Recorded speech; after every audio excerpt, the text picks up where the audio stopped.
in terms of the corruption, in terms of the unethical practice.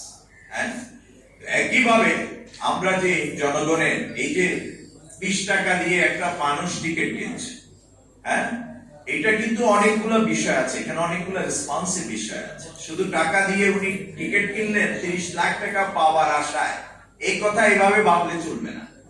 এটা কিন্তু একটা বড় বিষয় হচ্ছে, এখানে একটা হিউম্যানিটির ব্যাপার আছে, to increase the humanity among the people, যেটা আমাদের দেশে হারিয়ে গেছে প্রায়।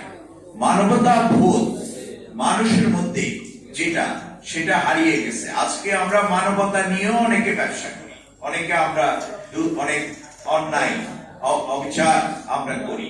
তো সেই জায়গাতে আমি আপনাদেরকে যেটা হুমায়ুন সাহেব বললেন, যে আমাদের এই অর্থটা যেখানেই যাক, যার বিপি ক্যাশের তহবিলে আসলে বিপি ক্যাশ এটাকে সঠিকভাবে ব্যবহার করবে, এবং সেই জন্য রাষ্ট্র মনিটর, আমাদের অর্গানাইজেশনকে কিন্তু অনেকে মনিটর করে, সোশ্যাল ওয়েলফেয়ার, এনজিও অ্যাফেয়ার্স, আপনার এখন ক্রিকেটের জন্য ধরেন আইআরটি, আরো বিভিন্ন ধরনের প্রতিষ্ঠান আছে, এগুলা তারা আমার কাছে, এবং পুলিশের এসবিও যায় খোঁজ খবর নেয় যে আমরা কি করতেছি, ঠিক কিছু করতেছি কিনা।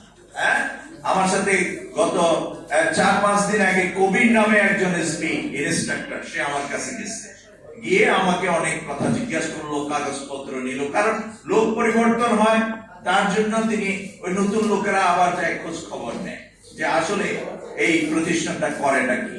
হ্যাঁ, তো এটি আমরা ভালোভাবে পজিটিভলি আমরা দেখি, আমরা মনে করি এটাই একটা সেফগার্ড ফর আস, এটাই আমাদের জন্য একটা নিরাপত্তার বিষয়।